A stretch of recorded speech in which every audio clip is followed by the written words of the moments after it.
This is Season 2 of the Books as Bad as Twilight podcast, where we're reading Harry Potter and the Cursed Child by Jack Thorne. Visit us at our website, www.babatpodcast.com. Get lost with us in the magical world of Harry Potter. Not Season 2. Alright, so. Wait, so what are we doing? Oh, I guess we're recording our next episode.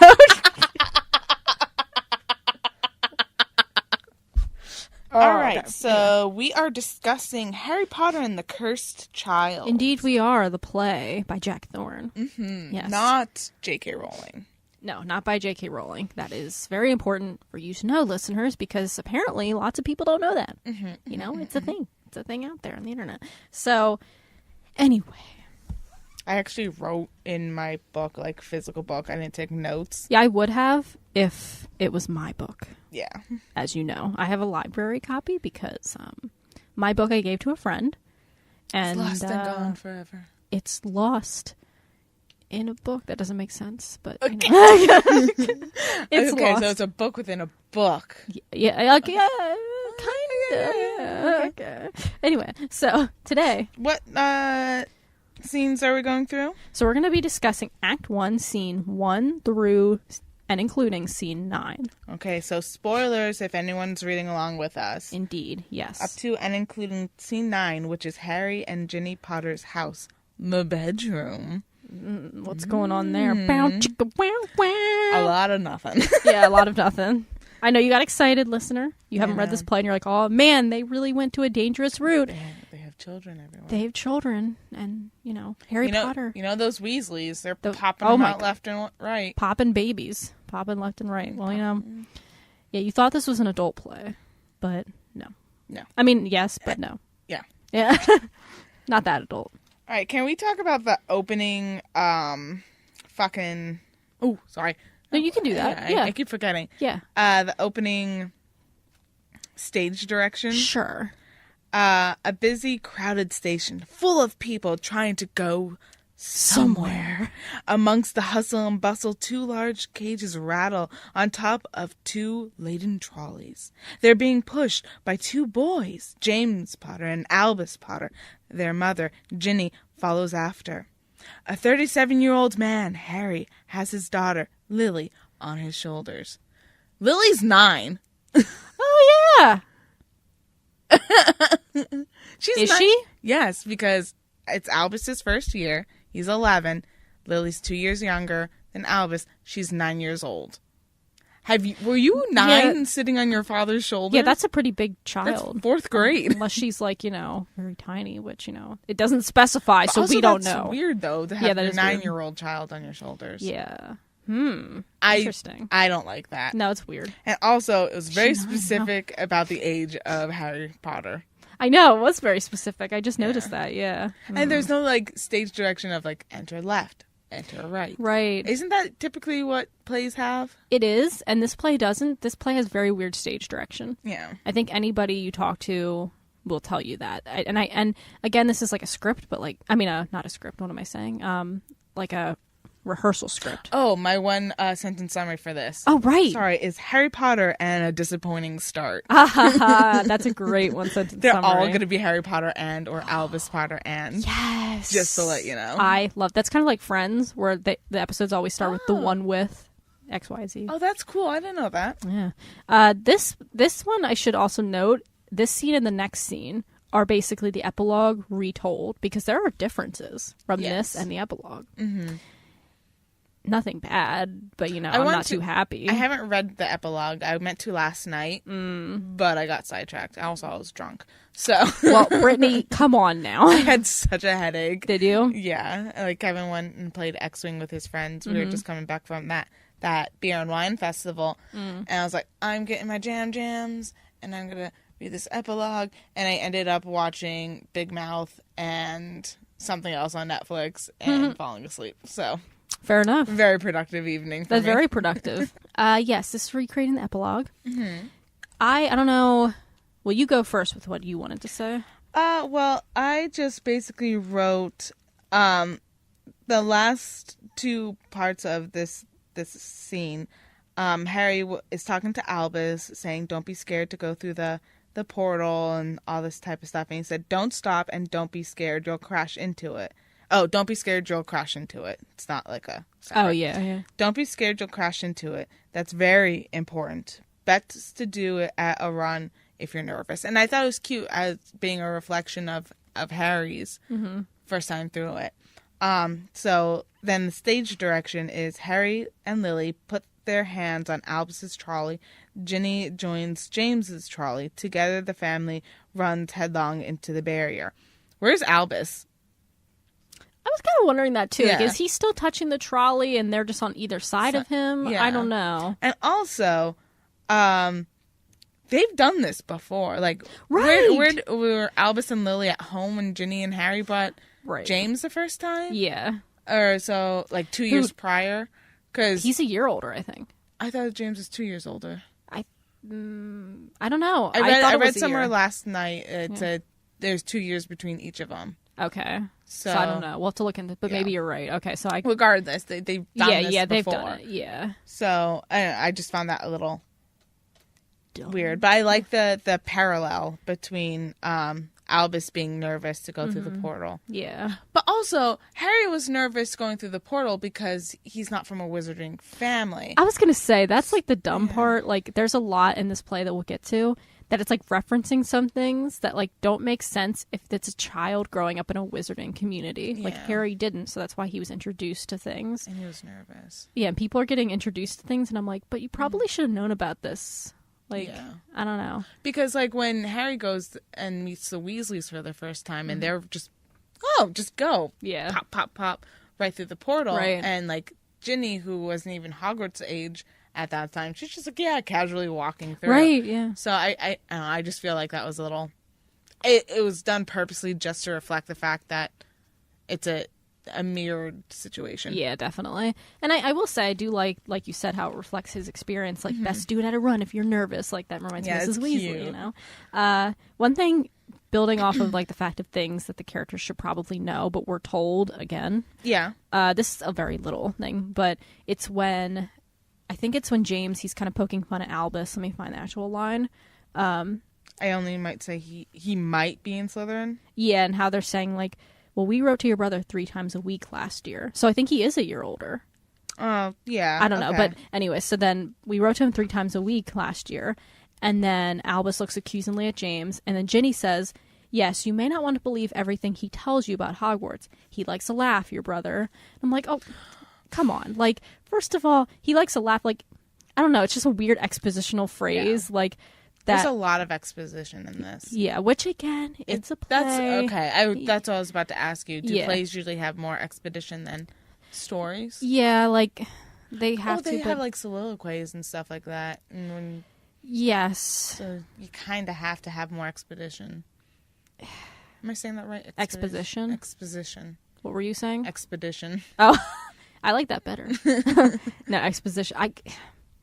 I guess like they have to have something, but I feel like just their I feel like that's still like a soliloquy. I guess is a little different than this. Mm-hmm. But I was gonna say, like, even if you're establishing that this character is a trickster, then have him do something trickstery, like which he does. He laughs and runs away, and right? All that type of stuff. Which is funny. I don't think that she could have said, like, so it says he likes to laugh, your brother. What she could have said is, like, Al, you know he likes to mess with you. Just ignore him. Or something maybe more refined than what I just said. Mm-hmm. Like, something like that. But instead she says, he likes to laugh, your brother. And it's like, yeah, Mom, I know. I've lived with him my entire life. It kind of feels like, you know, last season we were talking about the words seem a little bit more formal than they should be.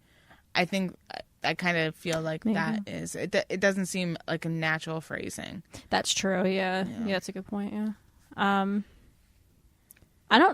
This is very short. I mean, the acts are very short in this. I mean, scenes are very short. So I don't have anything more to say about this one. It was kind of just a disappointing start. Oh, yes, definitely. And so let's move on to scene 2, where we're continuing the epilogue. Go ahead with your one-sentence summary. Harry Potter and dad jokes. Oh, man. Mm-hmm. Actually, it's like Ron Weasley and dad jokes, but same thing. So, yeah, we get much more of the epilogue in this part. Mm-hmm. Well, I'm gonna set up the scene. It's Act 1, Scene 2, Platform 9 3/4. Okay. So the transition change. And go on. Oh, I was just going to say that one thing that's I'll just point out some of the differences.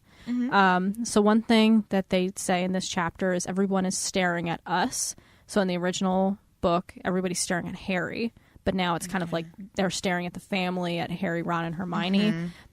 Which I kind of like. I like because Ron and Hermione played such a pivotal part of Harry's story. Yeah. That they, I think, would also get that recognition. But also then, that was on page 10 of my copy. I mean, I'm pretty sure everybody's copy will be the same pages. And then on to page 13, I think Ginny says to the three of them, people always look at you. Yeah. Meaning at the three of you. So that's a little bit of a change from Harry to the trio. And it makes sense, though, what their professions are, that everyone's going to be staring at them. Exactly. Because we find out later that Hermione is the Minister of Magic. So it makes sense. The Minister walks onto Platform 9 3/4. Everyone's going to turn their head. Right. And now you have Ron, who's a famous jokester now, which I don't really like. I know. To be perfectly honest, I don't like that. Yeah, I don't like it either. Yeah. It's a shame. And we'll get into that more as the play goes on. Also, Ron, in the epilogue, when they talk about how he drove there, and he ends up saying to Harry that he confunded the driver. I mean, the tester. But in this, he does not. They just kind of joke about it, but he never... Yeah, Hermione thinks I did that. And he never confirms it, so that's interesting. I forget about that in the epilogue. I'll have to read that again. Did you reread it? No. No? I just know it. Dork. It's embarrassing. I'm not embarrassed, but yeah. I shut out a lot of what happened in the epilogue because I did not like it. I liked it when I first read it. I say I liked it, but I felt conflicted about it. But now, I like it that it ties up the story, but I don't like how neat and tidy it is. That's why I didn't like it. Yeah, I kind of wish instead of having the epilogue, I don't know, why not have an extra chapter talking about Harry, Ron, and Hermione after the war and stuff that happened. I mean, that whole ending of that book I don't like, even though it's one of my favorites in the series. Yeah, it was. I agree 100-folds. Let me see. The only other thing that's kind of different, let's see. Additional dialogue is added, which we can comment on. And then that's basically it, just the additional dialogue between Harry and Albus and just every other room. Yeah. So in the epilogue, fresh from my memory, does Ron play these tricks? No. Okay. Yeah, this is a new part of it. The trick I'm referring to is Ron is taking Lily's nose off her face, essentially. That stupid thing that somebody puts their two fingers on your nose and push out with your thumb that you fool children with. Little young 5-year-old, not even 5. You have to be 3. Yeah. Maybe even 2. Yeah. She's 9, but he's actually removing her nose. So that's a little bit of a bigger... That's why I got confused. Trick. He actually removed it? Yeah. Okay. I'm pretty sure. Because she's like, have you got my trick? And he's talking about the nose stealing breath. So he breathes on her face. Yeah, that's... Yeah. You smell of porridge. Bing, bang, bong, young lady. Get ready for not being able to smell at all. And he lifts off her nose. Ta-da! Yeah. It's at this stage direction I laughed at. Ta-da! His hand is empty. It's a lame trick. Everyone enjoys its lameness. Yes. Oh, that's cringy. Come on. I laughed out loud and Kim was like, what? And I told him and he goes, well, it's a play. I'm like, yeah, I know, but how are you supposed to express people enjoying the lameness? I don't know. It just... I guess because it's a rehearsal script, they put it there because they're trying to get across what the actors should be doing. Yeah. But I feel like this is a very controversial thing. Yeah. Or maybe not controversial, maybe that's the wrong word, but a very debated thing. What right do you give, how much liberty do you give the actors? Mm-hmm. Yeah. So I imagine this being a parody, and in that scene comes up, everyone's standing facing the crowd, but their heads turned towards Ron with their hands on their hips, like Superman, pose, and just going, ah. Yeah.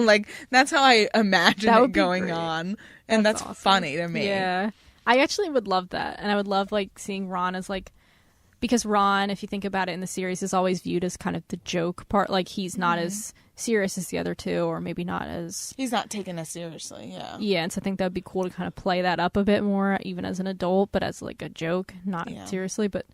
Yeah. I don't know. It just seems very out of character for him to be taking Fred's place. It's weird. Yeah. And it almost feels like I don't want to judge him on being a failure, because I don't think he's a failure. But at the same time, it's a weird thing, like, that he went to the joke shop, like, when he had such aspirations to work with Harry. I just feel like with Ron, I don't mind him being in the joke shop. Yeah. I mind him playing these pranks, because he was not a prankster. He never was a prankster. Yeah. That was the twins and Ginny sometimes. Right. Never Ron. Ron was always the butt of the jokes. Yeah. And for him to have such a dramatic change, I don't like that. Yeah. And like it's not because I feel a certain like kinship to the previous books. It just seems out of character. And I also feel that if I imagine him working at Saint whatever. Oh, Saint Mungo's? Saint Mungo's. Because that would be cool. That's how I personally would have liked Ron's character development to go. That would have been really cool. One thing I wanted to ask you about on page 13 at the end. I didn't understand this line. I'm wondering if you did, or if I'm just being dumb. So I'll just read the whole thing. Let's see. You know, Jin, this is Ron. You know, Jin, we always thought that there was a chance you could be sorted in Slytherin.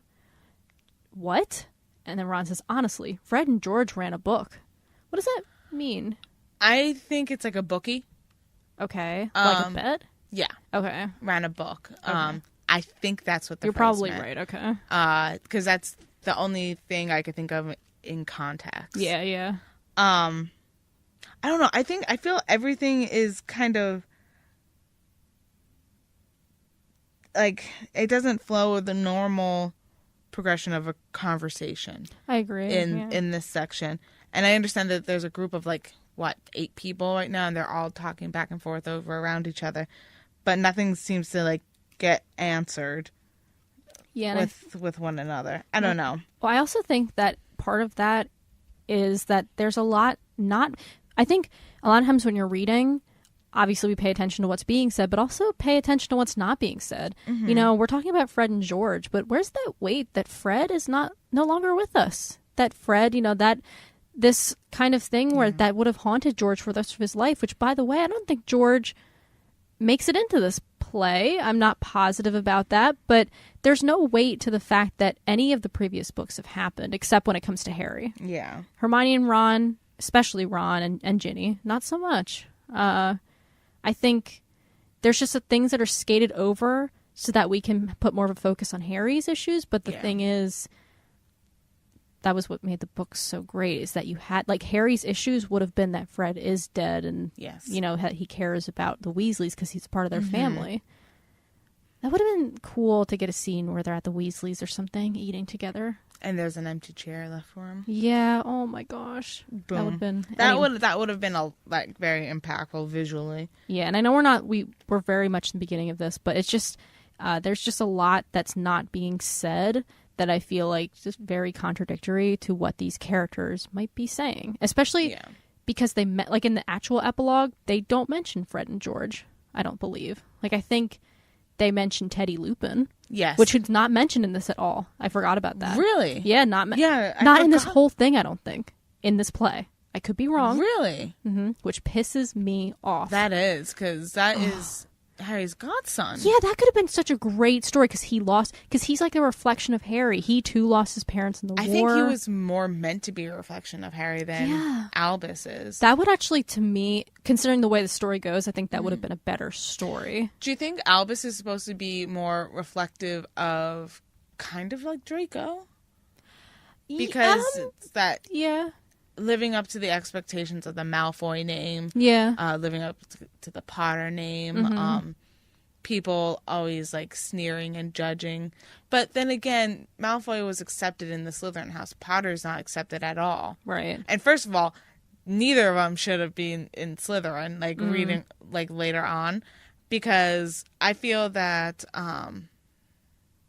Scorpius, the way they're written in this play, is not ambitious enough to be in Slytherin. Neither of them are. Neither of them are ambitious. They should be in Hufflepuff. They not should that Hufflepuffs aren't ambitious, but like the trait. They have the loyalty to one another. Right. They protect each other fiercely. Like, no, Slytherins are ambitious. Right. They're cunning. Neither of them are very they might be cunning later on. I mean, let's be honest. Albus, not the brightest bulb. No. And that's not a bad thing. It's just that you're right. Like with the whole Slytherin thing, like you would think there'd be more traits to him. I think he's just placed in Slytherin because conflict. Yeah, I feel that that's true. Yeah. Also, this is weird.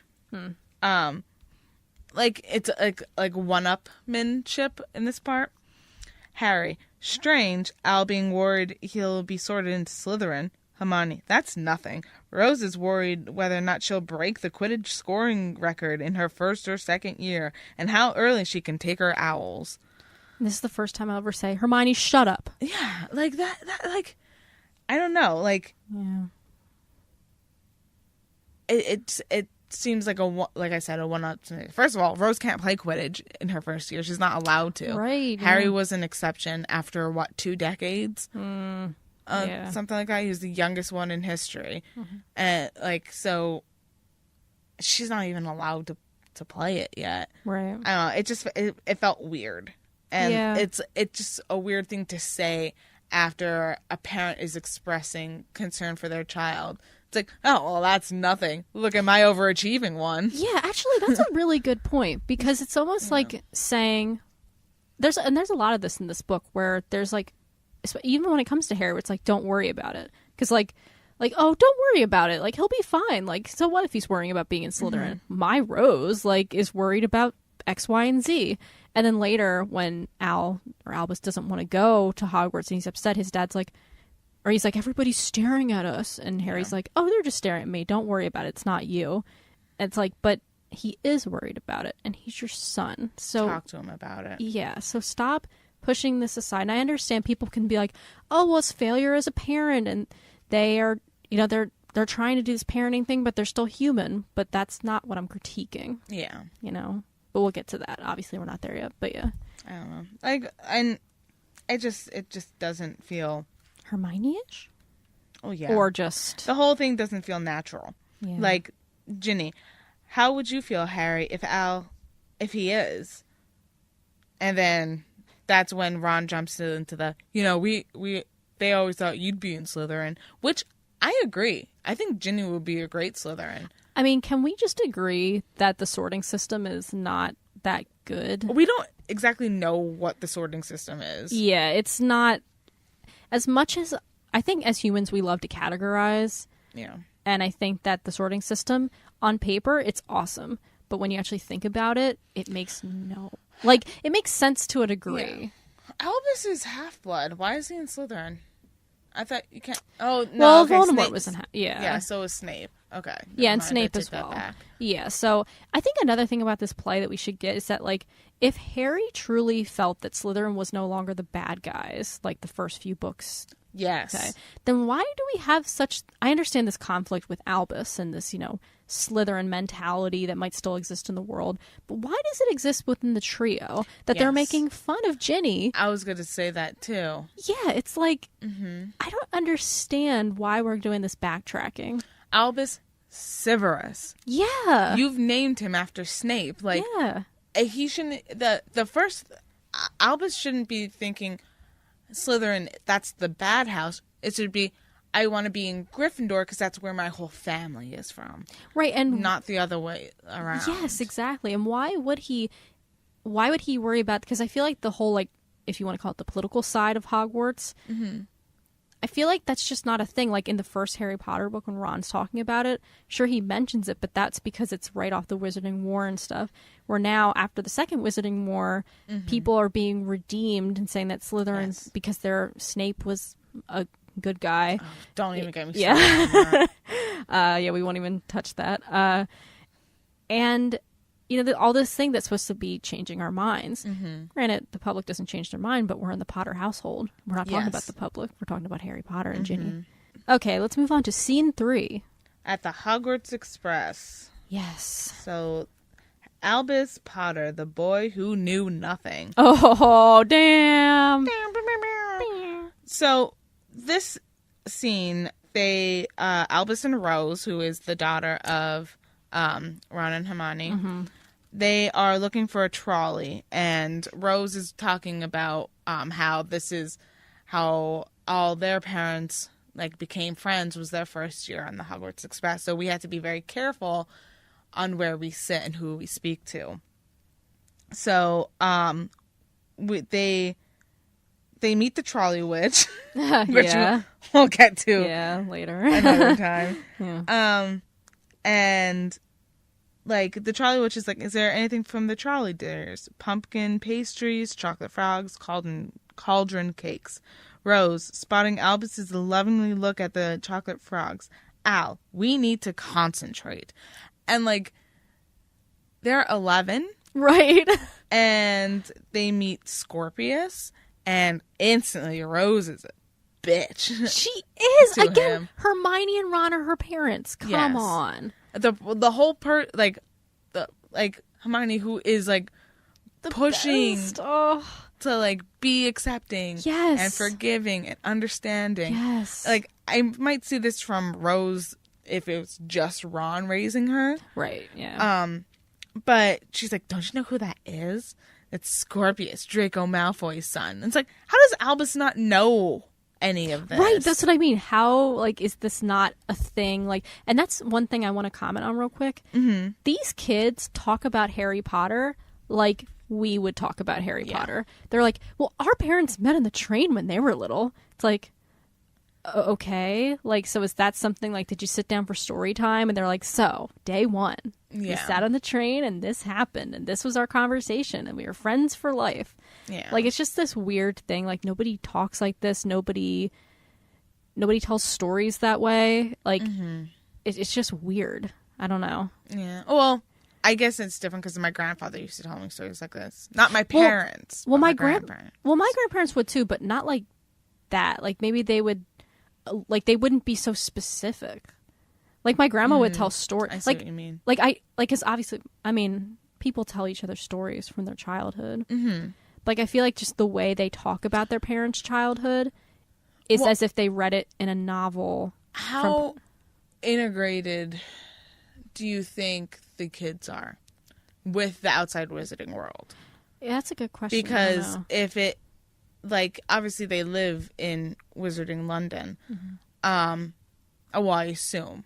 Because they... Yeah, good question. Yeah, I assume they are. So, even unless they are strictly homeschooled, they're going to pick up... I don't even know what... if they have a wizarding elementary school type of thing. They don't. Well, not that we know of, yeah. So, if it is strictly homeschooled until they hit Hogwarts, then they won't know the rumors or how their parents met unless they're told. However, if they're around other children, they're going to know everything. Well, I feel Harry is so reluctant to talk to people about things. I don't see him giving that information to anybody except to Ron and Hermione. And maybe Ron would have been when we, so maybe I could see this actually if he said, yeah, I met Harry on the train and we were friends for life. And then Rose going, so I could guess, yeah. Yeah. I don't know. It's just the way they talk about it. It feels as if a biography called Harry Potter. They might have read the biography of Harry Potter. But he wouldn't give him that information though, you know? Oh, that's in his brain, that he made friends. You know what I mean? Well, he might have, there might have literally been a biography about him is what I'm saying. But but they don't have his inside thoughts. That's what I'm saying. How did they know that he met Ron on the train? Who would he have? He never talked about that to anybody. Oh yeah, but I'm saying if an author is I'm gonna write about you. How did you meet? But I don't think Harry Potter would agree to it. That's what I'm saying. But we don't know. That's really not listed anywhere. No about that. I'm just annoyed. And plus, Rita Skeeter, didn't she? Right, about stuff like that? She did, but when she wrote about it, it was more the romance between she wrote about lies, and then when he did agree, it was because of nobody believed him, and he was doing it for the greater... He didn't want to do it, but he felt he had no choice. or I guess he didn't feel like he had no choice, but he just, yeah. Well, like, literally, it's whatchamacallit, exposition. Yeah. No, you're right. Yeah. So, it's to build that story. Yeah, you're right, yeah. But we go back to, like, this part where Albus doesn't know shit. Yeah. Albus looks from an uncomfortable Rose to a desperate Scorpius. What is the rumor? Scorpius, the rumor is that my parents couldn't have children, that my father and grandfather were so desperate for a powerful heir to prevent the end of the Malfoy line that they used a time turner to send my mother back. I have so many issues with that plot line. Yeah. Because basically, what's her name? I can't say it. Does it say it in here? Yeah. Australia or something. Astoria? Astoria. Literally, against her own will, was sent back in time, breaking wizarding laws, seducing Voldemort, having his child, and, like, maybe even, like, rape at that point. And because Draco and Lucius are so desperate for a new heir that they force this girl to do this. Like, that's weighty. That's true. I never thought about it that way. That's why I have 3 exclamation points by it. Oh my god. That's heartbreaking. This is why I don't... Okay, so this is why I won't go too much into this because this will just be a very long conversation. We don't stay focused. But this is why I don't like J.K. Rowling that much anymore. Because obviously she didn't write the play. Yeah. But she endorses these ideas that are very problematic to the things that she supposedly stands for. Mm-hmm. She's agreeing to have this play, like have this thing in there, this plot line. That is just so casually talked about that I didn't even pick up on it. I'm so glad you did, though. Oh, God. I read that and I was like, I'm uncomfortable. That is uncomfortable. And and the thing is, it is said so casually, and I think that happens a lot in our media, where things are so casual that we don't think about the implications of what that means. Yeah. That's awful. Right? Oh, God. Yeah, that's disturbing. I don't like that. Oh. Yeah. Yeah, I don't like so that basically, the rumor is Scorpius is a product of rape by the Dark Lord. Right. So Ew, that is the rumor. Yeah. Okay. And, like, I like how Albus, and, like, because, oh, God, that makes me so mad about the development of, like, Rose then. Because Rose is, like, sneering at Scorpius, who has no choice in his birthrights. Right. And, like, is shaming him for all that. Even though he isn't the Voldemort's child. Yeah. That makes no sense. No, it doesn't. That rumor doesn't make any sense whatsoever. And then she's like, ew, you're disgusting. Like, you're vermin. You're gross. You're evil. She's a bully. Yeah. And then Albus is like, no, I'm going to still be your friend. Right. So, like, good on you, Albus. And I have to say, because, you know, we're not going to go into all this with doom and gloom. I personally very much like Albus and Scorpius. I don't know if this play...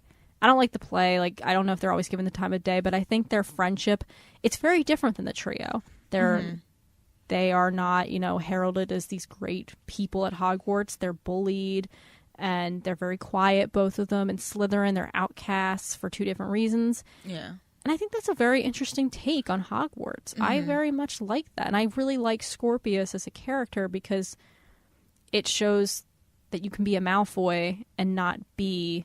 sinister. Scorpius is everything Draco wanted to be. Right. Yeah, that's a good point. Yeah. And so I do like that, but I mean, we'll go into more of that. I'm not sold on I'm sold on the idea of the characters. I'm not sold on the characters as written so far. Yeah, I feel you there. Yeah. Definitely. The one thing I wanted to point out real quick about this is on page 16. Scorpius is talking about, like, all the sweets he has, and then he says, like what the Pepper Imp is. He starts explaining it, and I'm like, yeah, wouldn't he know? No, well, it says specifically, Albus says, my parents don't allow me sweets. Oh, right. Yeah. Okay. So. Okay. That's very specifically stated. My bad. Yeah. Well, I wonder you're why, right. though. Because, like... It's a weird... Yeah. It would make sense for Hermione not allowing it. Right. But Ginny and Harry, not so much. And why wouldn't they allow... Like, I feel like my parents didn't let me have sweets either, but, like, when I went to I went to a birthday party and I had a Coke. Like, yeah. Like, it's not like I'd never had a sweet or, like, had like candy when I was little, even though I wasn't allowed to have sweets. So I guess they just banned them all together, which, what a terrible childhood. That's awful. Oh, God. Also, I don't like Scorpius's instant crush on Rose. I know. I like her. She's quite fierce. Like, it's... And he's 11. Who says quite fierce? I know. I was going to say, like, in theory, like, when I think about it, like, the fangirl of me goes, oh, that's so cute. But at the same time, like, let's see what you think of this. I hate in stories when they just have to have their romantic plot line. Yeah. Like in Series of Unfortunate Events in the show, they have the Quagmires and the Baudelaires liking each other. And I'm like, why? Also, I know he's 16, but he's a good-looking boy. Which one? The Baudelaires. Klaus? Klaus. Yeah. Klaus and, what's her name? I forget. His Oh, sister. Violet, yeah. Violet. They are going to be very good-looking when they become of age. Oh, yes, they will. I know that sounds so weird because Yeah. they're 15 and 16 because I looked it up. I was like, how old are they? Yeah. They are stunning individuals. Sorry. Yeah. No, that's okay. That's a good tangent to go on. That's a good series. But yeah, I do agree. I don't like forced romantic. Yeah, it's just, and they have to do it all the time. Like, I cannot stress that enough. I guess we all know this. Like, it happens all the time. Yeah. It's like, oh, there it is. Like, There it is. I feel like I should just point it out every time I read or watch something because it's just so unnecessary. It's like, why can't people just, how many people do we meet in our lives that we don't fall in love with that we just know? Exactly. And like Harry didn't fall in love with Hermione the first time he set eyes on her, or Ginny. Or like, so why are you forcing these 11-year-olds to like be like, oh, swoon? Oh, I mean, it does happen in the Harry Potter books, like toward the end, Yeah. like, but you're right. Yeah. My last comment is the second to last line. Scorpius, as smoke comes out of his ears. Thank you for staying for my sweets, Albus. Why is he shouting? Is Peppermint like making you scream? I guess so. Which, if I was walking by that compartment, I'd be like, yeah, not hanging out with them. All right. Weird. But yeah. So, shall we move on then? to Yes. Act 1, Scene 4. A transition scene. So there is a stage note saying that this isn't exactly a scene. Yeah. It's all about magic, and we're leaping between worlds. We're not, which is weird. We're not leaping between worlds. Right. We're leaping forward in time. So there's no individual scenes, but fragments. Right. So my one sentence is Harry Potter and the impossible scene changes. So That's awesome. So this is where we're going to be shown years of advancement through Hogwarts. Yeah. What are your thoughts on this? I hate it. Me too. First of all, I try to visualize it in a play format. The only way I could think about it is if they had the stage divided down the middle and have one side illuminated. They show that scene, second side illuminated, show that scene while they're setting up the other fragment. Gotcha. And possibly have two actors of each. Like two Albuses, two Severuses, or not Severus, two Scorpiuses. Two of the main people, unless they walk from that scene into the other, like through the wall divide. Yeah, I wonder how that works. Yeah. I have no idea. Right. We're gonna have to talk to someone who has seen the play. Yeah. So I don't like that. I don't like the Sorting Hat. No. There's a lot of things about this part that just why does it vary from the book? Like, from the book series. Like, the fact that they don't read the names in alphabetical order while getting sorted. Yeah. It sounds like they're just in a jumble mess, and the Sorting Hat goes plop, plop, plop, plop on each head. And I guess because the limitations of a play, that's why they're doing it. I could see it being, like, cool where it's like a passage of time, like if they have music, like, circling around and, like, showing glimpses. But, like, as a story, I think that is such a weak form of storytelling. Yeah. Because especially, like, when I read this, I honestly thought, like, going into it, I honestly thought it was going to be Albus Potter's first year of Hogwarts. That's what I thought going into it when I first read it. Yeah. And then I kind of thought, as much as, as complex as an 11-year-old's life can be, I think it's very hard to reach that complexity. Certainly J.K. Rowling, I don't really think reached it. No, not in her first book. Yeah. But I think that, at the age 14, that's a good age to do this. But then why not just start there? Like, yeah.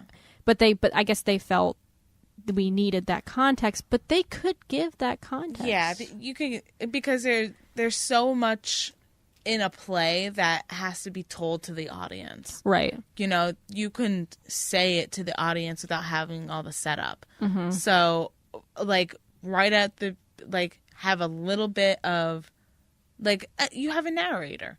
Right, in yeah. plays. You could have a narration of them, like, getting ready for their fourth or fifth year of Hogwarts. Yeah. And then being there, Albus is already broody. You know, he already is friends with Sirius. And then they could talk about, not Sirius. Oh, Scorpius. I didn't even pick up until, Scorpius could be like, hey, remember that time when we met the first time on the Hogwarts Express? Right, yeah. When I gave you candy and a rose ran away? Mm-hmm. Like, that's how you do. Right. That's how you pick up at that point. Right. And and set up your character development without showing it all. Exactly. Yeah, that's a really good point. And I honestly, like, if again pointing back to Wicked, like in Wicked, that play the musical starts off with Glinda coming down after the Wicked Witch has died, and she's basically saying like how, like, oh, the Wicked Witch of the West is dead. And then she goes, well, like, this is how it all started. And then they talk about her birth and talk about her upbringing. And that's how the play starts. And then it leads us into that present day when we start with the witch's story. That would have been cool. Or we were talking about earlier the fact that this play is 2 parts and how ridiculous that is. Think of something like Les Miserables, which is adapted from, I think it's an 1,100-page book. Yeah. It's big. It's a play. It's a musical. But no, the original story. I thought it was. It's a book. It is a book. Okay. It is a book, and it's written by Victor Hugo, the same author of Hunchback of Notre Dame. Which, let's all remember that we shouldn't. That's the English translation of it. It's actually called Notre Dame de Paris, and is much more. We don't need to talk about that, but just my English major anyway. So, that is such a complex, I mean, as you know, complicated story, so many characters. So many. Yeah, and so many things to touch. And I don't know how long it is. It's a pretty long show, but it's about two and a half hours. Yeah, which I don't think is unfair. When you see a Broadway show, you pay a lot of money. You want to have a longer thing. How long do you think these plays are? That's a good question. I think we know that answer. I wonder if... Anyway, you can look it up. I'll keep talking. I'll find it. Okay. So, but yeah, I agree with you. I hate the progression. I just wish that there would be one focused age, because I think that when we're kind of skating over the fact that, like, we miss his first year, we miss his second year, we miss his third year, why put it in there at all? Why not get rid of the fat, as we were talking about? Yeah, because, like, you think about Cosette, we see her as a child, and then skip right to an adult, right? You know, there's we don't, because we don't need it. Yeah, and there's like not a narration, but like basically when he's singing, it's like, I've been on the run for all this time. Yeah, done. That's all you really need. Yeah, because exactly, because that story is so long. They're really trying to put it all together, and they do a really good job. Yeah. So while you're looking that up, I wanted to comment on this conversation that Draco has with Harry at the train station. Part 1 is 2 hours and 40 minutes. Part 2 is 2 hours and 35 minutes. Damn, that is... So they are long plays. Yeah, that's rough. Yeah. I mean, I guess if it's good. That includes 20-minute intermissions. Right, yeah. But still. Yeah, but 2 hours for each. Yeah. Those are lengthy plays. They are, yeah. Excuse me. So the conversation that you want to highlight during this with Draco and Harry, after we can talk about the conversation with Albus and Harry as well. But Draco says, "I need a favor," and he says he talks about the rumors about his son and his parentage, and he asks Harry what I don't think is an unfair thing to ask. Yeah, make a statement in the paper saying that it's not true, and Harry says, "No, it will blow over." It feeds the rumor. Yeah, I'm like, fuck you. No, it doesn't. Like, make a statement. Like, what are you talking about? Like, people will isn't that what you were fighting against in the first book? Dishonesty? Like, be honest. Like, tell people the truth. Yep. Don't fuel the rumors. You are, like, you are putting, I think it's his own pride, to be perfectly honest, above the feelings of a child who is your son's best friend. Mm-hmm. Like, that's rude. It is. It's awful. And especially because, like, after everything that's happened, like, it seems that Draco, for the most part, has turned over a new leaf. For Harry to look to Dumbledore, who always believed in second chances, and have, like, his son named after him, maybe try, Harry. Especially, like, it's one thing to say at the age of 17 for Harry to, like, okay, he's a 17-year-old. Yes. But at a 17-year-old, he outright flipped out on Lupin for going to abandon his wife and his child. Don't you think a 37 or at this point 40-year-old Harry, or however old he is, should be around 40, yeah, like, would have sense enough to be like, wow, I'm an adult. You okay? Yeah, I just got a really big chill. Oh. You like you were gonna fall for a second. No. But yeah, it's just so. I wrote that in one of my notes too. Like, Harry has not matured. Yeah. He has not matured at all. And it's so confusing and conflicting because, like, it feels the transactions between Albus and Harry are very much peer transactions and not father-son. And that if I ever spoke to my father that way, I would get a very stern talking to, you know, and it's just, especially for Dad's Harry Potter. Well, yeah, and the conversations are so heightened. Yeah. Like at year 2, suddenly a year has gone by and he's like, I don't want to see you with me, Dad, blah, blah. And it's like... Oh, he's 12. He's 12, so I could see that, but just like the attitude he gives, this just very bitter attitude for reasons that, like, okay, he's upset that he was put into Slytherin and he has to compare to his father. Have they not talked about this? Yeah. Like, do they not talk to each other? Just about to say this. Have they not owled each other? Have they not written to one another? So we're bouncing back and forth between, well, not back and forth, but we keep climbing through the years quickly, and you find Albus becoming more jaded. Because when Rose comes, Rose gets inducted to the Quidditch team as a new chaser. Lily gets put into Gryffindor. We find out that, like, people are talking behind Albus and Scorpius's back about being Voldemort's child.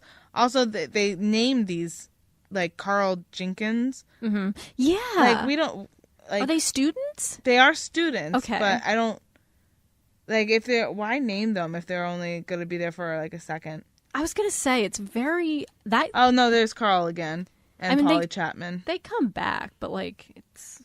I don't know. Yeah. And so everyone makes fun of them for not being able to get their broom up and fucking up their potions and all this type of stuff. I don't know. It just...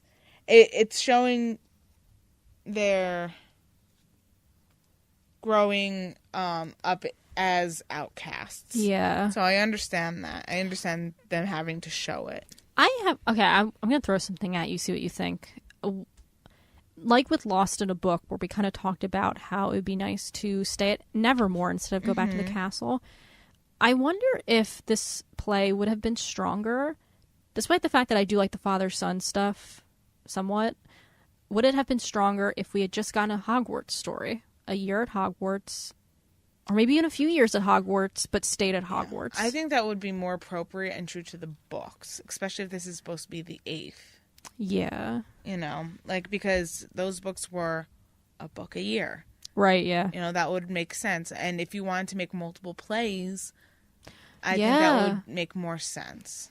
Yeah, you're right. To me. And then you could have the development of Harry and his relationship with Albus and how it's failing. Yeah, and they could, like, write back and forth. And how is his relationship with Albus failing, but his relationship with James and Lily fine? See, that's what I'm wondering too, because at one point, I don't know if it's in this section or in the next one, with the next episode, but they talk about, like, I think he's talking with Hermione, and she says something about his parenting, and he says, apparently I'm just not a good parent. And I'm like, well, you have more than one kid. Yeah, like, it's very strange, like, and I also wonder what's Albus's relationship like with Ginny. Yeah. Do we get that? I don't know. Yeah. Is she another throwaway character in this play? I mean, so far, yeah. I don't want to say anything because I don't really remember, but I'm going to assume yes. But yeah. And then we get the third year, like when they're getting ready to go on the train. And this was actually interesting how Albus burns the Hogsmeade form that Harry gives him. That's sad. It's getting dramatic now, which is like, and I don't know how they would do this in the play, but it talks about in the stage notes, as time moves forward, Albus's eyes become darker, his face grows more shallow. Yeah. He's still an attractive boy, but he's trying to not admit it. Yeah, how would Weird. That's a weird note. How would you know that in the balcony? Yeah. Like, do they have like a big screen that you see his face on? Like, and also, it's just a weird note. It is a weird note. I'm trying not to admit that I'm attractive. Yeah. He's a diva, let's be honest. So that I don't know how, maybe if it was a big screen and they just had his face up the whole time and says like year 1, year 2, and it's a little more year 3, because you don't have to see his face on stage. Yeah, because I don't know, I've only seen Les Miserables the one time or 2 times at the Walnut Street Theater. So I don't know how it was for you when you saw it, but when they changed every year, they would put the year on a screen that was behind the backdrop. I don't remember. Okay. So I think that's what they did, just to show the passage of time, which didn't happen too often, but that's what they did. Yeah. So I don't know if that... I don't quite remember. I just remember this. That was beautiful. And I was so happy. Yeah. But yeah, him, like... Also, he's doing underage magic when he sets the ball on fire. Yeah. What, is Hermione just going to ignore it because she's the Minister of Magic? Is she even there? Is she here in this part? Because I got the hint that's like when Harry's talking to Hermione in the office later, that she doesn't always go to Hogsmeade. I mean, to... Yes. Yeah. Yes. I have a note about that, too. Well, yeah. But one of my biggest problems is with the Sorting Hat as well. Because, like, his verses during... in the books were so complex and beautiful. And they even make a comment on it. It's like, wow, that was really intense. It's like, well, he has a whole year to work on it. And the Sorting Hat in this one is shit. Like, stupid little couplets that don't even rhyme all the time. I know. They rhymed Gryffindor and Ravenclaw. Like, it says, are you afraid of what you'll hear? Afraid I'll speak the name you fear. Not Slytherin, not Gryffindor, not Hufflepuff, not Ravenclaw. Don't worry, child. I know my job.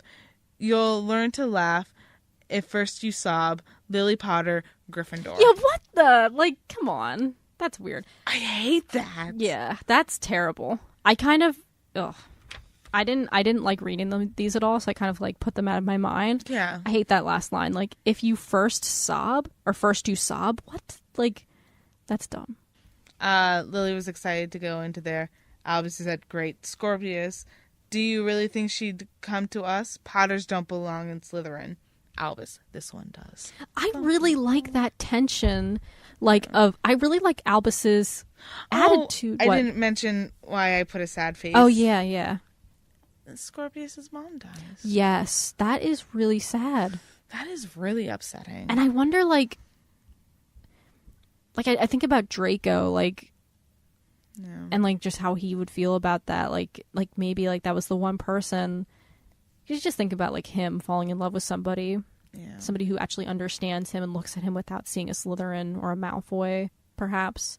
Perhaps, yeah, we don't know. And the fact that Scorpius lost his mother, and the fact that that Rose still thinks he's a jerk, or is mean to him. It's just awful. And he still likes Rose. I know. Because when Rose gets picked as a chaser, he's like, yay. It's don't like her. Go to somebody else. And that's Albus's cousin. And Albus is fuck her. Right. Jesus Christ, Albus. Well, even at one point, I don't know if it's in this part where they get on the train and they're like, we're just practicing for our parents. And I'm like, all right, kids, exposition. That's enough. Yeah, Jesus. All right. Yeah, that's very sad. Yeah, so Albus came onto the train all brooding, and runs into Scorpius, and he's all meh, my dad sucks. He's so popular and I'm not. And he runs into his best friend whose mother's dead, and he's like, Oh, well, shit. You think that would throw some perspective into him? You would think. Even him being 13, 14 years old at this point. It would, yeah, because then he probably would start See, that's another thing. This moment in the play spurs, like, you would think spurs this, like, character development within him, but nope. It happens, and it's done, and it doesn't affect anybody. I'll be interested to see how Scorpius comes out of this. Yeah. That's why I am interested as well. Yeah. All right. Should we move on? Yeah. Act 1, Scene 5. Ministry of Magic, Harry's office. Where Hermione's, like, sitting in front of, like, this huge pile of forgotten paperwork from Harry. And all of his missions as, what is he? He's an Auror. And but he's the head of Department of Defense or whatever? Yeah, something like... Let me see if I can find that part. Head of Magical Law Enforcement. Okay, yeah. Yeah. Which, again, okay... He's shit at his job. I was going to say, how did he get that job? Because he's popular. Yeah. Is Harry Potter the reason that people who are, actually credible people don't have good jobs? Who are you talking about? I don't know. I'm just making a statement.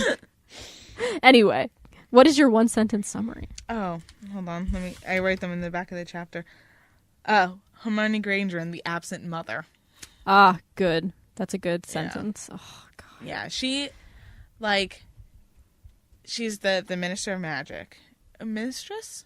I think they just say Minister of Magic. Ah, that's strange. Isn't that male? I don't know. I don't know what the female version would be. I don't know either. I think there's sort of something, I don't know if I would say empowering is the right word, but just taking the male form of that. Everyone's an actor now. There's no actor, actress. Right. That's what I was just about to say. Yeah. So she's the Minister of Magic, and my comment of this, of her being an absent mother, is she just chastised Harry for having all this paperwork, not doing everything properly in his job. And then she's like, you know what? Go see your kids. I'm going to stay here. Right. And, do what I need to do. Hermione with a grin. Ron said he thinks I see more of my secretary, Ethel, than him. Do you think there's a point where we have to make a choice? Parent of the year or ministry official of the year? Go on. Go home to your family, Harry. The Hogwarts Express is about to depart for another year. Enjoy the time you've got left, and then come back here and with a fresh head and get to those files. So she knows that she's spending... Her husband is basically saying, hey, you're spending a lot of time at the ministry. Be home. Yeah, and it's... I don't like that. It could be a testament to how the working woman now is split between her job or her family. But this play doesn't even try to deal with that. Yeah. Yeah, it's just kind of... It's almost mocked. Because even okay, another thing that I have to... Just building off of that too, is one thing that I kind of hate about the Harry Potter books is how they're Harry Potter and Hermione Granger basically saves the day. Yeah. That Hermione is constantly picking up the slack for these boys, not only in school, but in logic. The fact that Harry in book 5 doesn't listen to her, and that is just crucial to what ends up happening. The fact that she's constantly doing all this research, and doing all the emotional lifting for them as well, that after all this time, she's still doing their work for them. What a terrible outcome. That's exhausting. Yeah, for this amazing character who so many girls have looked to as their favorite character to read in literature. Yeah. And how degrading it is for the male characters as well. On the opposite end of the spectrum. Because these characters could be I would love to see Ron be a stay-at-home dad. Right, I agree. How cute would that be? That would be amazing. I think that would be perfect for him. But it just stuff like that. Yeah. It's very conventional almost. Nate, just in the way it approaches it. Oh, well, I guess I can't be both. I guess I have to make a joke about it. I'm a working mom, haha, so I don't get to see my kid. Yeah. It's don't do that. Don't pigeonhole your characters. Especially, I don't know, just the whole thing with J.K. Rowling once again, where she acts like she's so progressive about things, and then she endorses this play that literally is so far from the point she was originally trying to make. Yeah. I don't know. I don't know. And I also didn't like this. Oh, well, hold on. Let me backtrack just a little bit. Okay. So they're talking about all the stuff that's going on recently within the wizarding world. Mm-hmm. How like people are the werewolves are missing, the trolls are moving, so are the giants, and we don't really know what's going on. Hermione wants Harry in the office. Harry wants boots on the ground. And so it's just clunky the way they're speaking. Yeah. The very first two lines. How did it go? It was true. Yeah. It is true. Or it's true, you know. It was true. Theodore not in custody. And then later on, when she gives her whole speech about being the parent of the year or ministry official of the year, and then reference, like, knowing that all this movement is going on under Voldemort's supporters. Yeah. Harry, do you really think this could all mean something? Hermione with a smile. It could do. Yeah. No. Yeah, it could. Right. Not it What's could the do? Yeah. Because like I read this to Kevin and he's like, well, yeah. Well, no, to my little brother Dylan. And he's like, that makes sense. And I was like, no, it doesn't. When you say this could do, it means something suffices. Right. Like this pen will do. You know, this could do. Not, does that mean something? This could do. It's amateurish. Yeah. Amateur way of writing. Yeah. It was just, it felt weird. Yeah. Reading it. And it felt weird saying it out loud. Mm-hmm. Now, also Theodore, what's his last name? Not, I think. Not, is now thrown into this. Right. And we know Theodore was a Slytherin. Okay. In the original story. And everyone's still referencing Voldemort's supporters. So I'm like very confused. Because if Voldemort is dead, then you don't say Voldemort's supporters. You know, like, you don't say Hitler's supporters. Hitler's dead. You say Death Eaters or Nazis. Or Nazi supporters, you know, like, or Nazi sympathizers. Right. You know, so you take the group, not the individual. Right. So that was me. Sorry. I'm just confused on the phrasing and like, is it alluding to Voldemort still being alive? Is it like, yeah, I don't know where things are going. Yeah, it's very, it's murky water. Yeah. Murky water. I don't like it. I don't like this scene at all. Yeah. This scene, they discuss Theodore having a time turner. Oh, and which is a huge issue in itself. Go ahead.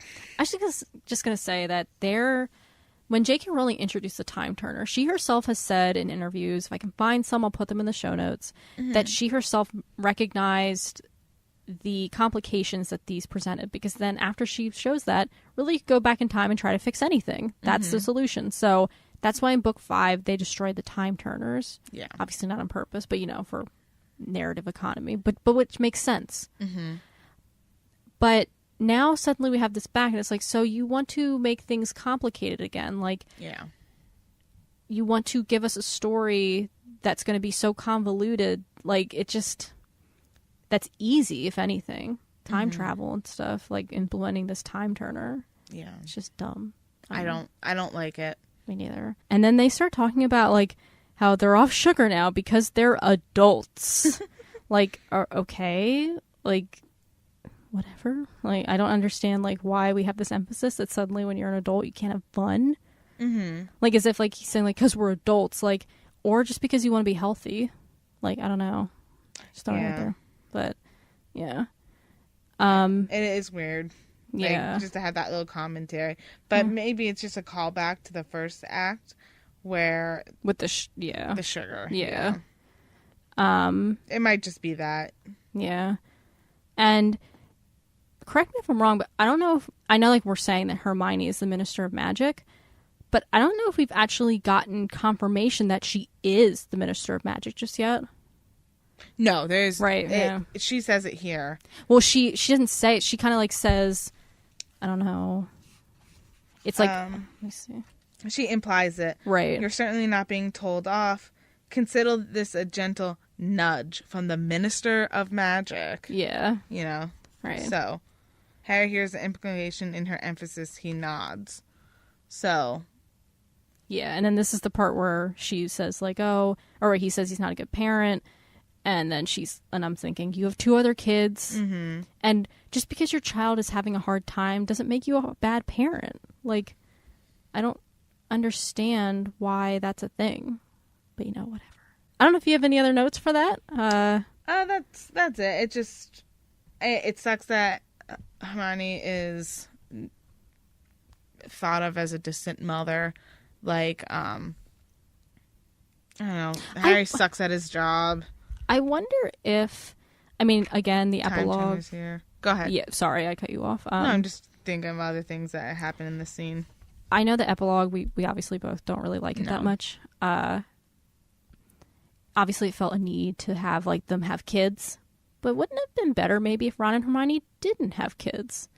Like, maybe, like, or maybe not right away, like Harry and Ginny.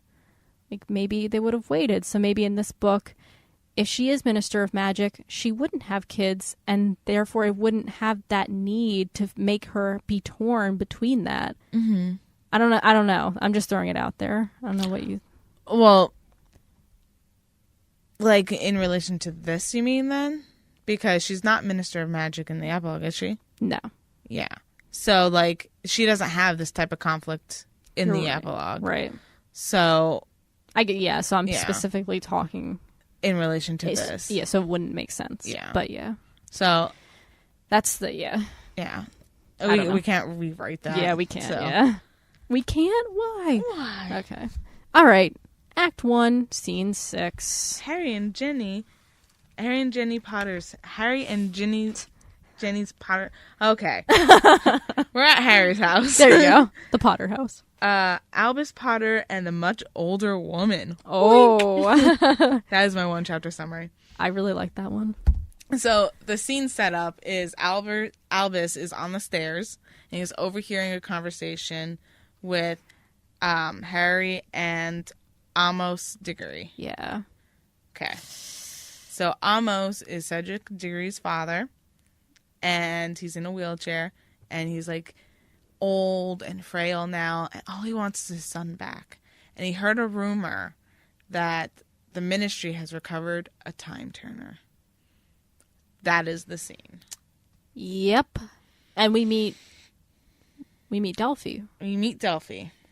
All right. Daphne, Delphi, Definity. I think we're just going to call her different names throughout this because probably. I think that would be more appropriate. Mm-hmm. So, yeah. We find out that Harry keeps dodging Amos. Yeah, which, come on, Harry. If you feel so responsible for Cedric's death, you would see his father. Yeah, that's the problem. He's like, I feel so responsible, but then like he's being a coward, which Harry wouldn't be. He stood up to the Minister of Magic and outright said, like, I will not be your man. Like, I'm Dumbledore's man through and through. Yeah. Like, Harry's not one to avoid conflict. He actually runs right into it. Yeah. And people might say, well, it's because he's young and reckless. No, it's because as he gets older, he comes to realize the importance of standing up for what he believes in. Yeah, he's also young and reckless. He is. Yes, that's true. Speaking as another Gryffindor. No, he is young and reckless. He's young and reckless. He is, just not in that context. But no, you're totally right. He is. Okay, so I want to set up the timeline, though. So we just popped out from the, from their office, Harry's office. Yeah. Okay, so they had just discussed capturing Theodore Nott and getting the time turner. And... is this night now? I'm assuming, because he says he can't sleep, Albus. He can't sleep. So the conversation with Harry and Hermione happened when she says the Hogwarts Express is going to be departing soon. Right. So that implies to me that it's like in a couple hours. Like that it's there and people are getting ready to go. Yeah. So then we cut to this scene and it's nighttime because Albus couldn't sleep and it's before they get on to the Hogwarts Express. It's the night before the Hogwarts Express. So where in relation was the conversation between Hermione and Harry And did Amos find out about this? When did the raid happen? Because it just happened, and now he's here. But if the Hogwarts is just leaving, like departing soon. Okay, so I'm thinking. So she means it's leaving soon. Perhaps it happened at nighttime, and he wasn't home yet, and she was doing paperwork, and that's why she said maybe like, oh, I'm torn between, or she didn't say this, but like being torn between being a mother and minister of magic because she's doing work when she should be at home with her family. Okay. And then he gets home, and when he gets home, Amos Diggory is there. Well, he's finding out everything very quickly then, regardless. Right, yeah. Because if they just found out, it's supposed to be hush-hush because all the time turners are supposed to be destroyed. And if anyone on the wrong side finds this time turner, bad things are going to happen. You know what this makes me think of? I think I'll never stop bringing this up when it comes to bad books, but it's like that conversation, again, from the first Harry Potter movie, where Harry and Hagrid have that conversation. If Amos Diggory came in and said, I heard about the time turner from Theodore Nott, why isn't Harry's response... Oh, he didn't say from Theodore Nott. He just said, I heard Or about he just it. heard about Yeah. it. Why wouldn't Harry's response be, okay, who was with me and who leaked this information? Why isn't that a thing that crosses... And the thing is, you could say it's not his perspective, but we literally get a scene with him and Ginny talking. So, yeah, it's a weird response, because all he does is just shakes his head, and he, like, just gives it away. He's like, yeah, I guess there is one. Like, I won't deny it. Yeah, the Ministry has a time turner, doesn't not. The time turners were all destroyed. The reason I'm here with such urgency is I've just heard a strong rumor, that the Ministry has seized an illegal time turner from Theodore Nott. From who? But who told you that? Or exactly. And has kept it for investigation. Let me use it. Let me get my son back. So... he's in a wheelchair. How is he supposed to get his son back? Right. Like, just gonna roll up in that graveyard? Yeah. Like, unhand him, Voldemort. Yeah, and the thing is, like, okay, I know that, like, Amos Diggory as a character was very kind of rash, very like, oh, my son is the greatest, but, like, I feel like, how many years has it been at this point? Yeah, like, I mean... Harry was 15? 14, well, almost 15. So he was 15, now he's, like, 41? So yeah, so it's, that's a long time. Almost 30 years, basically. Yeah. I'm getting there. I don't understand, like, why this play seems to think that Amos Diggory, a person of, I'd say, sound mind, would not be able to... I don't think he's of sound mind. Well, now he's not. Now he's not, no. Yeah, now he's not. But in the books, like, he... I guess it's just very random to me that suddenly we get this character conveniently being the plot of the story who couldn't accept, which I guess he couldn't accept the way his son died, but I think, I don't know. There's a different way to do that. Because if your son died in such a tragic way, he's the first, you would honestly say he's the first victim of this new war. Yeah, yeah. And, like, be adamant about that. Like, my son, the first fallen soldier, because I know my son would have fought alongside Harry Potter, and he did. Like, that's how I would memorialize my son if he was in that situation. Right. If I were in that situation, you know, in a mythical world where there's wizards and dragons and all powerful beings. Yeah. So I don't know. Yeah, it's just I don't know. So Albus is overhearing all of this as he's on the top of the stair. And we see Delphi, whatever, literally pop up and look at them through the stairs at him, going, hello. And she is 20-something years old. Yes, it is like... Look, this scene got me because, like, when she's talking to him, Amos calls, he's like, Delphi. And then it says she keeps talking to Albus. Then he calls her again, still talking. Then he calls her again. Don't you think that, like, Harry or somebody might, like, I don't know, look around and be like, where is this chick and why is she in my house? Literally right around the corner. Yeah. Because, like, that's the only way Albus would be able to hear all of this. Right. And they would be able to hear her talking to Albus. I don't know. Yeah. It just doesn't make much sense to me. Yeah, I hate all of this. Yeah. I like your drawing of the setting of what you picture. What I perceive it happening. Well, that's a good drawing, because the way I perceived it in my head without thinking about just how it's set up was I was thinking, okay, so they have a stairway kind of like my basement with 2 walls on the side. Yeah. And that he would be looking down it, and then like maybe the kitchen. But even as I thought, but that wouldn't make sense, because how would he really hear unless they're talking really loud? And then Delphi walks all the way in and then like looks up the stairs. Like, it's just weird. Yeah. So I like your drawing. Well, thank you. I'll have to take a picture of it later. You should, yeah. Instagram. And she's also like, she explains to Albus that her uncle, who is Amos. Sorry, Amos is at St. Oswald's home for old witches and wizards. Yeah. And she's like, come and see us sometime, if you'd like. Like, what? Why are you inviting this child? You don't... It is a child. Right. If she's 20-something, that means she's at 21 or 29. Right. You know, like, between those ages. And... that's like me going up to a 14-year-old boy, right, saying, come visit me and my uncle at the old folks' home sometime. It's awkward. That's so weird. It is weird. It's creepy. It's random. It's very... I think it's almost trying to go for like a Luna Lovegood feel, except like, don't ruin Luna Lovegood. Like, oh, God. Well, Lily Luna Potter. Right? Yeah, that's right. I don't like that. They are not creative. I hate their names. Let's just get it out of the way. I hate so the names. Annoying. Yeah. So I don't have any more notes. I don't know if you have anything else to say. No, that's all. All right. So we're almost done. We're getting there, folks. We're moving on to Act 1, Scene 8 or 7. Yeah. Sorry. Harry and Ginny Potter's house, Albus's room. Yes. So, Harry Potter, the man boy who never grew up. That was my comment. That's great. Okay, I will say I don't necessarily hate this exchange. Like, I like the effort that Harry puts into it, but at the same time, it's kind of like, after all this conflict you have with your son, you thought that your baby blanket would fix it. And, like, it just shows that Harry is not listening to his son.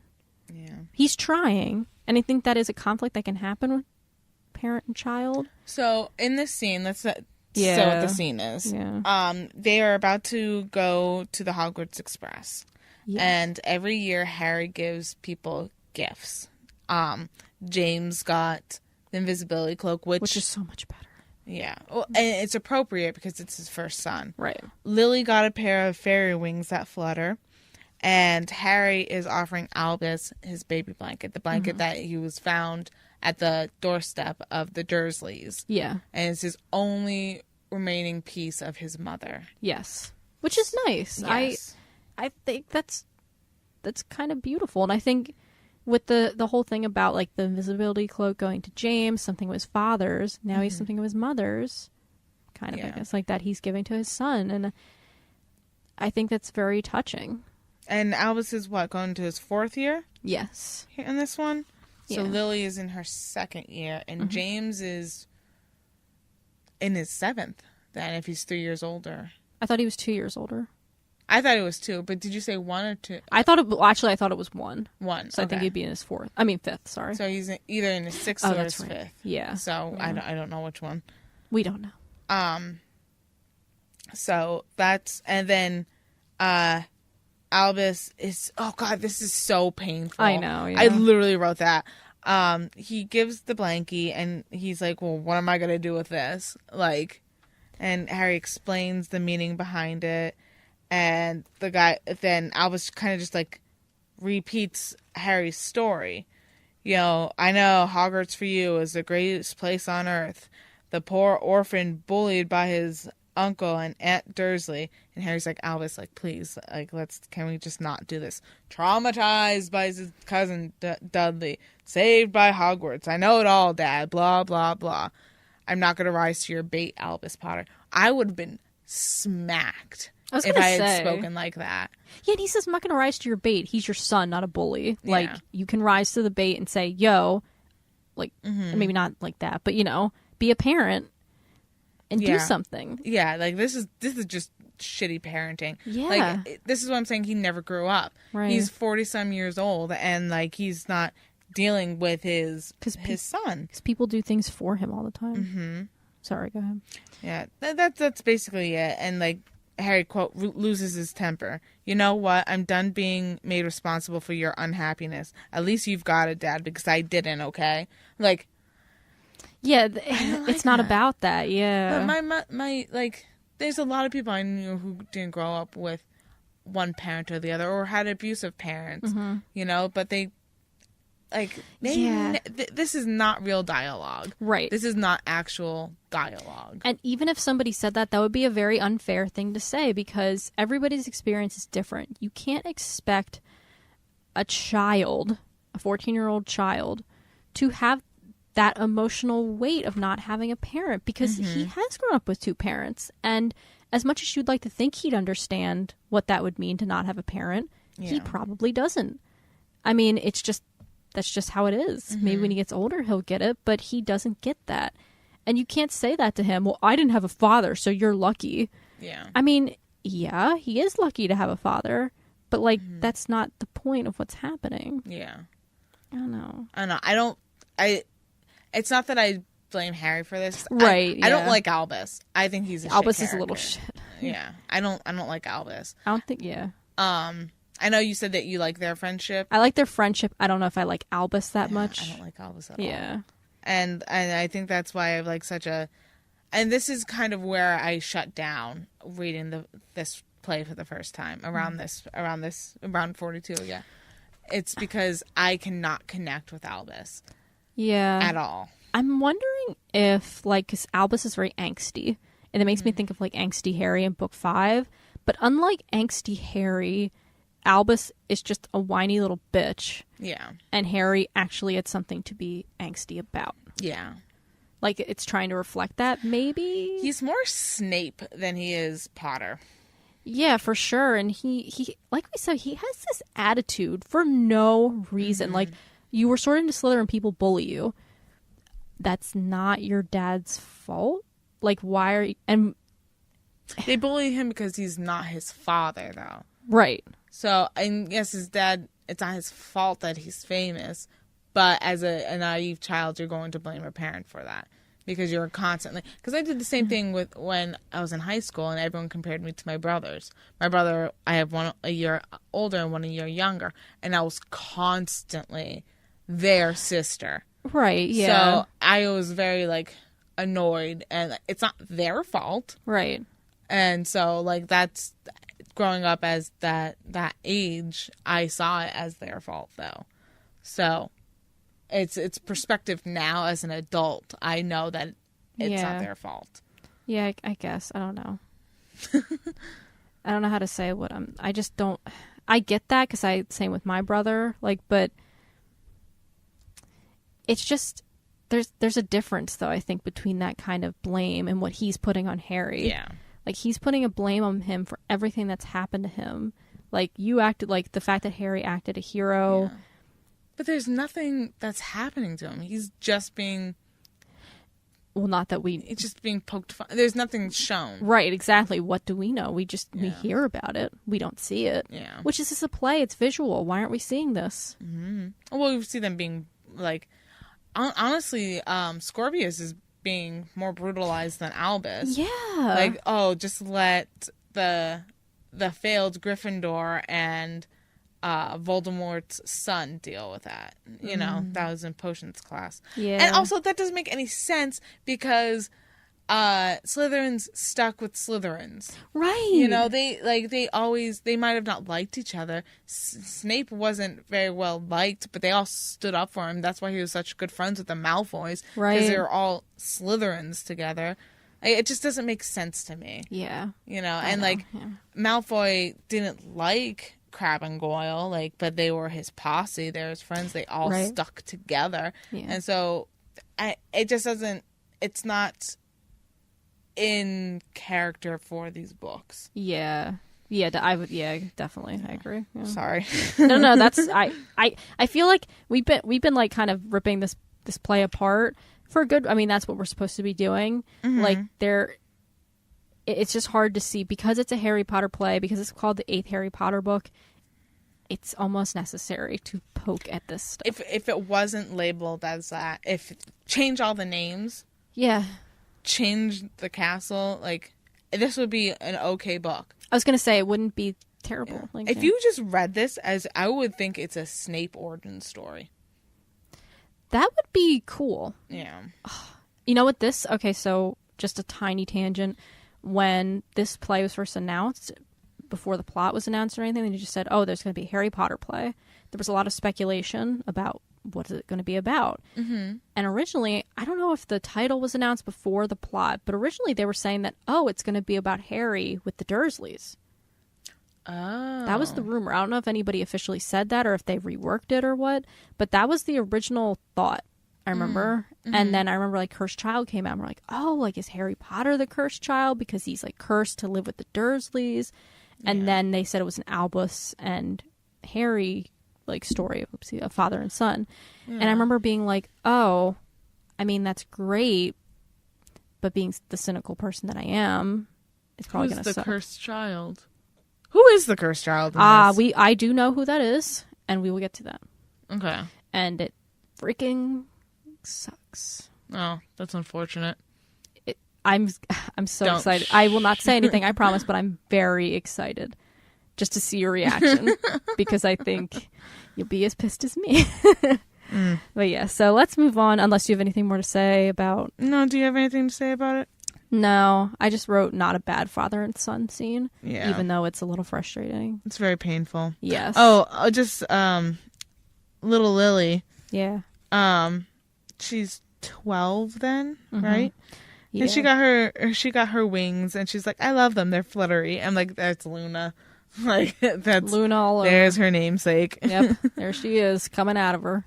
And then the important thing was Harry said that he wished Albus wasn't his son. That's right.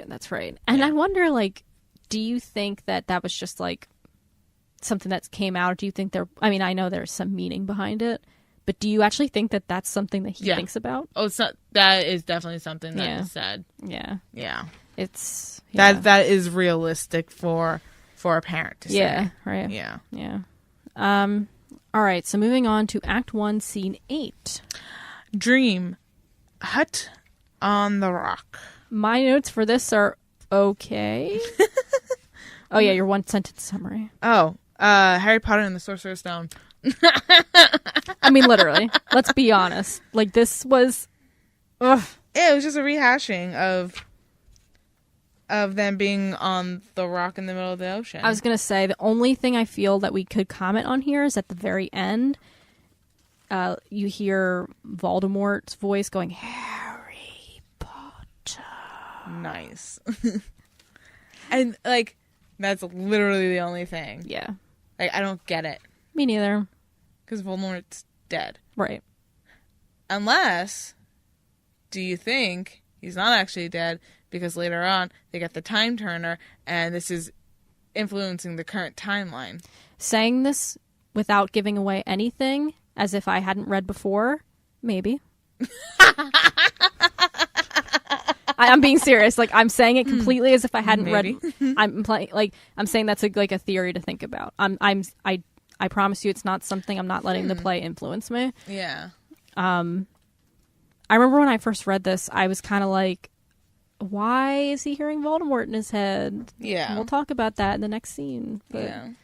Maybe it's supposed to be deeper than it is. Yeah. Only because I know the plot line is to get the time turner to save Cedric Diggory. Yeah. So maybe their current actions are influencing this timeline. That's true. That's true. Oh, I even thought when I first read it, I thought something that I would like better is like a more psychological thing that even though Voldemort is dead, he still haunts Harry's nightmares. Mm-hmm. But that's too much to hope for. Okay. Too much to hope for. So I don't have anything really more to say about it. Yeah. We should move on to Scene 9. Scene 9, Harry and Ginny Potter's house in the bedroom. In the bedroom. A lot is happening, and they still haven't gone to the fucking...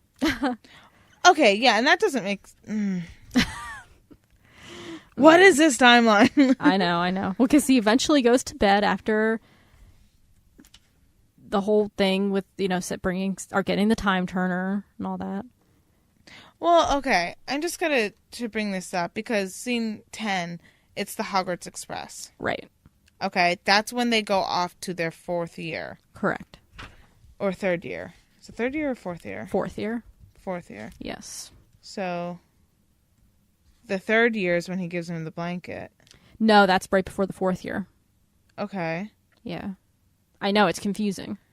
Because the 3rd year is when Lily is sorted. It still doesn't make sense, though. Okay. So he's giving him the blanket for his 4th year. Yes. Because he's 12. He has that big fight. Yes. Then they go to bed. He has the dream. Oh, wait. Yeah. Yeah. Because then when is Amos and the conversation with Hermione? Is that 2 days before? But then why would that... Why is Hermione saying it's departing soon? Right. What is... Do they know what the word soon means? Oh, God, I'm so... Yeah, because then she goes, go off, get your kids ready, and then come back with a fresh head. So... Why couldn't she just say the train is leaving tomorrow? Or the next... Or 2 days. Yeah. It's leaving this week. Yeah. Oh. See, that's why I'm confused. Yeah, I see. You see where I'm going? I don't like... Oh, God, I hate this. All right, so anyways. All right, we're almost done. We're getting there. So, what is your one-sentence summary? My one-sentence summary is Harry Potter and PSTD. Yes. So, he wakes up in a cold sweat, and he basically tells Ginny that he had a dream in which he heard Voldemort and his scars hurting. Yes. Mm-hmm. And I think in an ideal world, this would be a very tender scene, which I think it kind of is, but like, I don't know. I like Ginny in this scene. Me too. Yeah, because it shows how I imagine Ginny from the movies and the book. Like, very dry, like a mother figure, but sarcastic as all hell. Yeah, yeah. So that's how I feel. Like, Harry wakes up and she's like, do you want a sleeping draught? You don't seem fine. It doesn't seem particularly fair on you. Like, they're talking about the conversation that they had, like, he had with Albus. Yeah. And he's like, well, maybe you should just be honest. Harry, I just wish he was more like James or Lily. Well, maybe just not that honest. Right, like, yeah, I like that. So I like Ginny in this. Yeah, I won't disagree. I mean, I didn't have a strong opinion, but I did like her here. Mm-hmm. Yeah, that's all I have to say. So he doesn't tell Ginny about the pain in his scar. Like, she asks about it, and he says he's fine. But my problem here is that why is he feeling a pain in his scar? Because this is where the big issues come for me in this play. Okay. That there are like literal things that happen in our plot points that would not happen if we were sticking to what happens in the 7 books. Mm-hmm. So, for example, his scar is hurting. Why did his scar hurt in the books? Because he felt Voldemort was close. Correct. Why did he feel Voldemort? Because he was a Horcrux. That part of Voldemort's soul was inside him. That's why he felt it. I didn't even think of that. Voldemort is dead. All the Horcruxes are dead. So why is he feeling this? Well, so...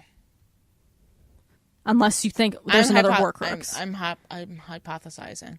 If they go back in time and they fuck with the timeline, he never kills that part of himself. Maybe. I say maybe as pretending somebody I haven't read forward. And I'm shrugging. Yeah. So, yeah, Brittany's shrugging. So that'd be the only idea that I could come up with. That's not a bad hypothesis. Yeah. And like, maybe not so much a scar hurting, but the dreams, because Voldemort, he didn't necessarily have the dreams because he was part of a Horcrux.